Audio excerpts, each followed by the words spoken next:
Now in the final part of inequalities we are going to learn a very important concept of arithmetic mean greater than or equal to geometric mean, and that is again greater than equal to harmonic mean. अगर हम कुछ positive quantities को लेते हैं a1, a2, a3 and so on up to an, तो उनका arithmetic mean हमें मालूम है, सम करके डिवाइडेड बाय n करते हैं. And the geometric mean is definitely the product of all the numbers. सारे नंबर्स का हम प्रोडक्ट करेंगे raise to the power 1/n. और इनका अर्थमेटिक, इनका हार्मोनिक मीन जो होता है वो होता है n upon 1 upon a1, 1 upon a2 and so on 1 upon an. तो ये अर्थमेटिक मीन इनके ज्योमेट्रिक मीन से बड़ा होगा या बराबर होगा. Again geometric mean harmonic mean से बड़ा होगा या बराबर होगा. ये याद रखना ज़रूरी है कि इक्वालिटी, इक्वल टू साइन तभी वैलिड होगा, इक्वालिटी तब होल्ड करेगी जब सारे नंबर्स इक्वल होंगे. जिस समय पे सारे नंबर्स इक्वल होंगे तब इक्वालिटी होल्ड करती है, वो हम अभी सीखने वाले हैं. और सबसे अहम बात जो मैंने शुरू में आपको बताई कि ये सारे नंबर्स जो हैं a1, a2 up to an, ये सारे पॉजिटिव नंबर्स हैं, इनके लिए हम लगाते हैं. एक छोटे से सिंपल एग्जाम्पल से समझते हैं इसको. अगर कोई नंबर x है जो कि पॉजिटिव है और उसका रेसिप्रोकल है, इन दोनों का सम की मिनिमम वैल्यू क्या होगी. अगर हम एक नंबर यहाँ पे लेते हैं x और दूसरा 1/x, तो ये a1 है और ये a2 है, तो इनका अर्थमेटिक मीन होगा a1 प्लस a2/2 और इनका ज्योमेट्रिक मीन होगा a1 इंटू a2 का स्क्वायर रूट. तो इस रिजल्ट से हम ये कह रहे हैं कि अर्थमेटिक मीन जो है वो ज्योमेट्रिक मीन से बड़ा होगा या बराबर होगा. आप यहाँ पे देखेंगे कि x और 1/x एक दूसरे के रेसिप्रोकल हैं, इसलिए कैंसिल आउट हो जाएंगे. और यहाँ पे हमारे पास आ रहा है x प्लस 1/x का सम जो है वो 2 से बड़ा आ रहा है. अब यहाँ पे ये भी ध्यान रखें, मिनिमम वैल्यू तो 2 आ गई, यानी कि इसकी वैल्यू हमेशा 2 या 2 से बड़ी होगी. 2 कब होगी? जब दोनों नंबर्स बराबर होंगे. इक्वालिटी जैसे मैंने कहा कि होल्ड तब करेगी जब दोनों नंबर्स बराबर होंगे, यानी कि x जो होगा वो 1/x के बराबर होगा. और इस समय पे x की वैल्यू जो आ रही है मेरे पास ±1 आ रही है. नेगेटिव नहीं लेंगे बिकॉज हमने पहले ही कहा था कि x जो होगा वो पॉजिटिव होगा. तो डेफिनेटली जब दोनों नंबर्स 1 होंगे, यानी कि ये भी 1 और ये भी 1, तब हमें 2 मिलेगा. उस समय पे हमें मिनिमम वैल्यू मिलेगी. हालांकि एक और चीज़ यहाँ पे होती है कि अगर x नेगेटिव है, इसको ध्यान रखिएगा, इम्पॉर्टेंट है कि अगर x नेगेटिव होता है तो x प्लस 1/x की हमारे पास ये जो आती है ये मैक्सिमम वैल्यू आती है, और ये तब होल्ड करेगा जब x -1 के बराबर होगा. तो दो नंबर्स के लिए ये हम रिज़ल्ट लगा सकते हैं कि अगर नंबर उसका रेसिप्रोकल है और नंबर खुद नेगेटिव है तो उसकी मैक्सिमम वैल्यू -2 के बराबर होगी. बहरहाल हम इसको पॉजिटिव के लिए ही यूज़ करने वाले हैं. तो ये है इसका कॉन्सेप्ट. आगे और इसकी क्लैरिटी जानने के लिए हम लोग एक आध और एग्जाम्पल देखने वाले हैं. Now let us see this next example. ये next example related to trigonometric function है. 3 tan square x plus 12 cot square x की मिनिमम वैल्यू क्या होगी. अब यहाँ पे फिर वही हम काम कर सकते हैं. आप एक चीज़ ऑब्जर्व करते चलें कि यहाँ पे जो मैं नंबर्स ले रहा हूँ ये और ये, that means tan square x और cot स्क्वायर x एक दूसरे के रेसिप्रोकल हैं. इससे क्या होने वाला है कि जब आप ज्योमेट्रिक मीन निकालते हो राइट हैंड साइड तो x नहीं रहता, x कैंसिल आउट हो जाता है और आपको एक कांस्टेंट वैल्यू मिलती है.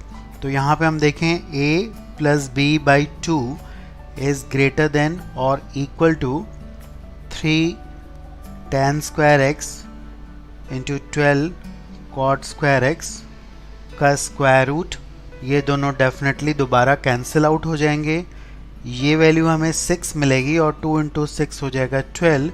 तो यहाँ पे हम कह सकते हैं कि इसकी मिनिमम वैल्यू जो होगी वो डेफिनेटली 12 होगी। तो बहुत ईजिली हम इस रिज़ल्ट को यूज़ करके अच्छे खासे कॉम्प्लिकेटेड क्वेश्चंस कर सकते हैं without applying the concept of maxima and minima. और ऐसा नहीं है कि ये सिर्फ एक सिंगल वेरिएबल x पे लगता है, ये मल्टीपल वेरिएबल्स पे भी कॉन्सेप्ट लग जाता है, राइट। बट इसको गलत तरीके से लगाने की संभावना बहुत ज़्यादा होती है, उसके लिए भी ध्यान रखें। और काफ़ी क्वेश्चंस में फंक्शंस वगैरह की रेंज निकालने में काम आता है। तो जैसे आप इस क्वेश्चन को देखिए, ये बड़ा कॉमन सा क्वेश्चन है हमारे पास कि f(x) equal to 3 raise to the power x plus 3 raise power minus x plus 10। अगर हम इसकी मिनिमम वैल्यू की बात करें तो यहाँ पे ये जो नंबर है ये उसका रेसिप्रोकल है। अभी हम इस रिज़ल्ट को भी यूज़ कर सकते हैं, जैसे हमने यहाँ पे कहा था कि नंबर और उसका रेसिप्रोकल हमेशा 2 से बड़ा होगा। तो अगर आप इन दोनों पे am ग्रेटर देन gm लगाएंगे तो डेफिनेटली ये 2 से बड़ा आएगा। तो डेफिनेटली f(x) की वैल्यू जो होगी वो 2 प्लस 10 से बड़ी होगी, यानी कि 2 प्लस 10 से बड़ी होगी। That means this will be greater than और इक्वल टू 12। तो डेफिनेटली इस फंक्शन की रेंज आ जाएगी 12 टू इन्फिनिटी। मुझे लगता है इन 2-3 एग्जाम्पल से हमारी कुछ क्लैरिटी आ चुकी है। एक और थोड़ा डिफरेंट सा क्वेश्चन देख रहे हैं। ऑल्दो ये एक एरर प्रोन क्वेश्चन है जिसमें कि बच्चे अक्सर एरर करते हैं।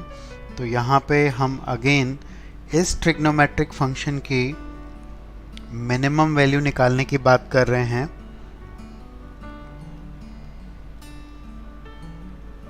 ये है हमारा ओवरऑल फंक्शन। अब यहाँ पे एरर क्या होता है ज़रा समझें।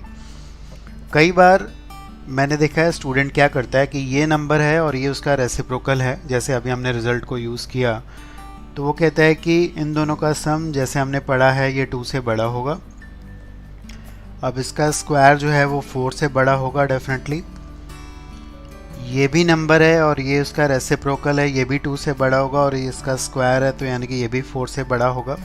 अगर हम सम करेंगे तो ओवरऑल इसकी वैल्यू जो होगी वो 4 प्लस 4 यानी कि 8 से बड़ी होगी, राइट। अब इसको हम गलत नहीं कह सकते, बट ये बहुत क्लोज नहीं है एक्चुअल क्वेश्चन के। ज़रा समझते हैं क्यों। एक्चुअली जब इसकी हमें मिनिमम वैल्यू 2 मिल रही है उस समय पे, जैसे अभी हमने पढ़ा कि इक्वालिटी तब होल्ड करेगी जब cos x और secant x दोनों बराबर होंगे, यानी कि दोनों 1 होंगे। और ये कब होगा? x इक्वल टू 0 पे होगा अगर हम एक सिंपल एंगल देखें तो। इसी तरह sin x plus cosecant x की मिनिमम वैल्यू 2 तब होगी जब दोनों 1 होंगे। लेकिन ये कब होगा? ये π/2 पे होगा। तो ध्यान दीजिए कि हमें पहला फंक्शन यानी कि ये मिनिमम वैल्यू जो हमें दे रहा है वो x इक्वल टू 0 पे दे रहा है, और ये जो मिनिमम वैल्यू दे रहा है x इक्वल टू π/2 पे दे रहा है। तो डेफिनेटली दोनों डिफरेंट वैल्यू पे हमें मिनिमम वैल्यू दे रहे हैं, तो हमें 8 एक्चुअली नहीं मिल पाएगी, कभी भी हमें 8 नहीं मिल पाएगी। बिकॉज जब ये 2 देगा तो ये उस समय पे कुछ और देगा। एक्चुअली तो ये डिफाइंड नहीं होगा बिकॉज कोसिकेंट जो है वो उस समय पे डिफाइंड नहीं होता है, ठीक है, जब हम x को 0 डालते हैं। तो ये प्रॉब्लम आने वाली है। तो थोड़ा सा इसको कैसे करेंगे ज़रा देखने जा रहे हैं हम लोग। हम क्या कर रहे हैं, इसका स्क्वायरिंग कर दे रहे हैं। This is the squaring and again the squaring of the second function is this. ये इसकी स्क्वायरिंग है। अब यहाँ पे अभी भी हमें 4 टर्म्स में वेरिएबल्स दिख रहे हैं। एक थोड़ा सा सिंपल रिजल्ट हमारे पास है, वो है cos square x sin square x 1 होता है, यानी कि सारे कांस्टेंट मिला के 5 हो गए, बच गया हमारे पास ये। पर यहाँ पे भी हम लोग ये देख पा रहे हैं कि सीकेंट और कोसिकेंट एक दूसरे के रेसिप्रोकल नहीं होते हैं। तो अगर हम am ग्रेटर देन gm लगाएंगे तो डेफिनेटली हमें वो आंसर नहीं मिल पाएगा because right hand side x रह जाएगा। लेकिन आप एक और कनेक्शन जानते हैं, वो ये है कि सीकेंट स्क्वायर एक्स को लिख सकते हैं हम 1 प्लस टेन स्क्वायर एक्स, और इसको 1 प्लस कॉट स्क्वायर एक्स। तो कुल मिला के हमारे पास कुछ ऐसा आ जाएगा। अब ये चीज़ हमारे लिए बड़ी कन्वीनियंट हो गई कि ये नंबर एक दूसरे के रेसिप्रोकल हैं, और अगर यहाँ पे हम am ग्रेटर देन gm लगाएंगे तो इसकी वैल्यू 2 से बड़ी होगी, और डेफिनेटली ये 7 अगर हम ऐड कर दें तो ये पूरी क्वांटिटी जो होगी वो 2 प्लस 7 से बड़ी हो जाएगी। So please understand why there is a problem जब हमने पहली बार इसको अप्रोच किया। तो अब यहाँ पे वैल्यू जो आपको मिल रही है वो 8 नहीं, एक्चुअली 9 मिल रही है। तो ये हमारा बिल्कुल परफेक्ट आंसर है। The minimum value of this function is 9, right. तो इस तरह से थोड़ा सा एक्सप्लोर करना ज़रूरी है। रैंडमली हम सिर्फ इसको यूज़ नहीं कर सकते हैं। अगर आप इसको अच्छे से यूज़ करेंगे तो ये आपके लिए बहुत बड़ा कॉन्सेप्ट होगा, और आपको बहुत सारे चैप्टर्स में इसकी ज़रूरत पड़ने वाली है। Again we are taking a different example. इस एग्जाम्पल में आप देखेंगे कि मल्टीपल अप्रॉक्सीमेशन से हम करेंगे। डैट मीन्स एक बार में नहीं होगा। जैसे इस फंक्शन की अगर हम मिनिमम वैल्यू की बात करें तो यहाँ पे राइट हैंड साइड में आप देखिएगा x एलिमिनेट नहीं होगा, तो एक ट्रिग्नोमेट्रिक रिजल्ट को हम लोग यहाँ पे यूज़ करने वाले हैं। सबसे पहले मैं a plus b by 2 am greater than gm लगाने जा रहा हूँ यहाँ पे। तो देखते हैं क्या आता है। This is what we will get. यहाँ पे एक चीज़ बहुत क्लियर हो चुकी है आपको। ये 2 मैं राइट हैंड साइड ले जा रहा हूँ। ये x जो है अभी बचा हुआ है, ये कैंसिल आउट नहीं हो रहा है। ये 2 के ऊपर पावर मेरे पास अभी जो आ रही है वो आ रही है sin x plus cos x by 2। अब थोड़ा सा ध्यान देंगे यहाँ पे। हमें मालूम है कि sin x plus cos x की जो मिनिमम वैल्यू होती है वो माइनस अंडर रूट ए स्क्वायर प्लस बी स्क्वायर होती है। यहाँ पे a है 1 और b भी है 1, तो डेफिनेटली इसकी मिनिमम वैल्यू माइनस रूट 2 होगी। तो इस रिज़ल्ट से हम लोग इसकी मिनिमम वैल्यू निकाल सकते हैं। वो कैसे कि अगर इसकी मिनिमम वैल्यू माइनस रूट 2 है तो यहाँ पे इसकी मिनिमम वैल्यू डेफिनेटली हमारे पास जो आएगी वो आएगी 2 raise to the power minus root 2 by 2। तो अब अगर हम इस रिज़ल्ट को यहाँ पे यूज़ करें कि ये फंक्शन जो है वो इससे बड़ा है और ये डेफिनेटली इससे बड़ा है, तो हम ये कह सकते हैं 2 raise to the power sine x plus 2 raise to the power cos x जो होगा वो 2, यहाँ पे एक एक्स्ट्रा 2 है, 2 इंटू दिस इससे बड़ा होगा, which is actually equal to 2 raise to the power 1 minus 1 by root 2।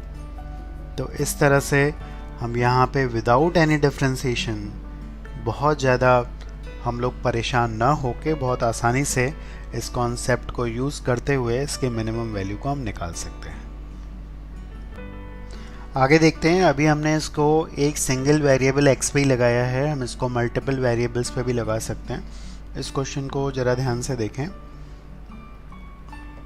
हमें दिया हुआ है कि x, y, z 3 नंबर्स हैं जो कि पॉजिटिव हैं, और हमें बताना है कि इसकी मिनिमम वैल्यू क्या होगी।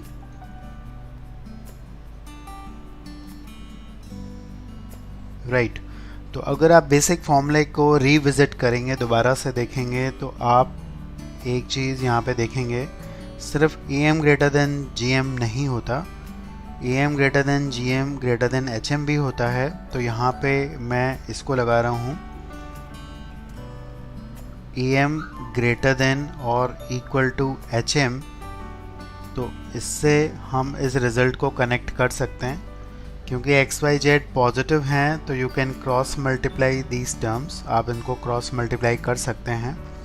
और यहाँ पे आपके पास एक बड़ा ही सिंपल सा रिज़ल्ट आने वाला है, वो है ये।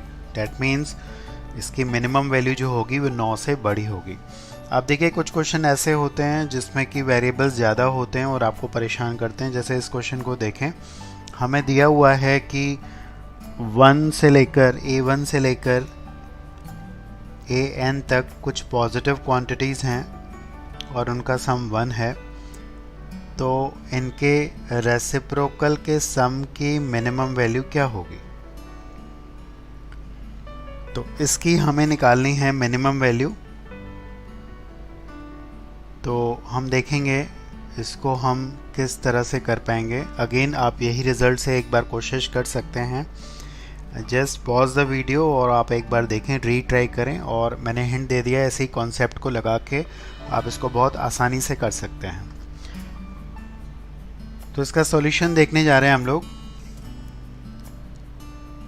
अगर हम इन n पॉजिटिव क्वांटिटीज़ पे लगाएं, अगेन am इनका ये होगा और इनका हार्मोनिक मीन डेफिनेटली ये होगा। तो अगर हम इसको बहुत आसानी से इस तरह से लगाएंगे तो हमें मालूम है इनका सम तो 1 दिया हुआ है, तो डेफिनेटली ये क्वांटिटी हमें पता है ये 1 होगी। और इसको भी इधर ले जाएं और इस n को भी क्रॉस मल्टीप्लाई करें तो हमें एक बड़ा ही सिंपल रिज़ल्ट सामने आएगा, जो कि आगे के लिए याद भी रखना चाहिए हमें। ये n स्क्वायर से बड़ा होगा। This is same as what you want, it is sigma of 1/ai where i is varying from 1 to n। तो इस तरह से हम इसकी आसानी से मिनिमम वैल्यू निकाल पा रहे हैं। इसके अलावा आप नेक्स्ट प्रॉब्लम में देखने जा रहे हैं कि ये am ग्रेटर देन gm आप मल्टीपल टाइम्स लगा सकते हैं। जैसे इस क्वेश्चन में देखिए ABCD 4 हमारे पास पॉजिटिव रियल नंबर्स दिए हुए हैं जिनका प्रोडक्ट जो है वो 1 है, और हमसे कहा गया है कि इसकी मिनिमम वैल्यू क्या होगी। 1 + a 1 + b 1 + c into 1 + d की मिनिमम वैल्यू जो होगी वो क्या होगी। अब यहाँ पे आप देखिए सारे प्रोडक्ट में हैं, तो जनरली हम जब रिज़ल्ट निकाल रहे हैं तो अर्थमेटिक मीन में सम आता है। अगर आप इसको एक्सपेंड करेंगे तो बहुत ज़्यादा टर्म्स आ जाएंगे, उससे भी यूज़ कर सकते हैं। बट ये बेटर अप्रोच जो हमारे पास यहाँ पे आने वाली है वो ये है कि अगर हम 1 + a पे इन दोनों क्वांटिटीज़ पे arithmetic mean greater than geometric mean लगाएं तो ये कुछ ऐसा आएगा। ये है √a, दिस इज़ √a। तो यहाँ से हमारे पास आ रहा है 1 + a जो है वो 2√a से बड़ा होगा। सिमिलरली 1 + b पे लगाएंगे तो वो भी 2√b से बड़ा होगा। 1 + c के साथ भी ऐसा ही होगा और 1 + d के साथ भी ऐसा ही होगा। अगर हम इन चारों को मल्टीप्लाई कर दें, 1 + a into 1 + b into 1 + c into 1 + d, इनका प्रोडक्ट जो है राइट हैंड साइड में हमारे पास आ रहा है 16√ABCD, जिसकी वैल्यू कांस्टेंट हमें दी है 1। तो यहाँ पे हम पहुँच पा रहे हैं बहुत आसानी से एक रिज़ल्ट पे। This value is greater than और इक्वल टू 16। एक और एग्जाम्पल देखते हैं जिसमें कि कुछ कांस्टेंट रिलेशन हमें दिया रहता है 2 या 2 से ज़्यादा वेरिएबल्स में, और हमसे पूछा जाता है एक प्रोडक्ट जिसमें कि पावर्स भी होती हैं, उसकी मैक्सिमम वैल्यू। थोड़ा सा समझते हैं कुछ इस तरह से। It is given that 2 variables x and y हैं जिनका सम जो है वो 6 है।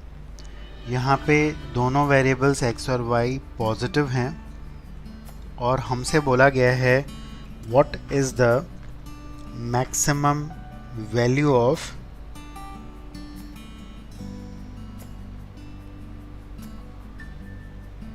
x² into y। अब कैसे इस क्वेश्चन को डील करेंगे, वैसे ये क्वेश्चन मैक्सिमम मिनिमा से हो सकता है, आप जानते हो। आप y को रिप्लेस कर सकते हो x के टर्म में और यहाँ पे डिफ्रेंशिएट करके मैक्सिमा मिनिमा से इस टाइप के प्रॉब्लम को कर सकते हो। बट ये जो हम सीखने वाले हैं ये इसका इम्पोर्टेंस बहुत ज़्यादा है बिकॉज ये 2 से ज़्यादा वेरिएबल्स पे भी लग सकता है कॉन्सेप्ट।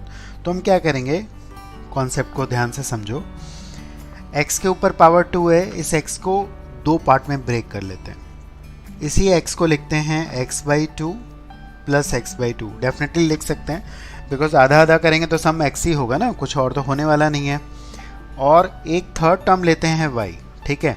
तो यहाँ पे हमारे पास 3 टर्म है। अब इन तीनों टर्म का अर्थमेटिक मीन ये होगा जो कि ज्योमेट्रिक मीन से ज़्यादा होगा। आपको ये चीज़ समझ में आ जाएगी कि क्यों हमने x को 2 में ब्रेक किया है, क्योंकि हमें पावर x के ऊपर 2 चाहिए। तो ये है इसका ज्योमेट्रिक मीन।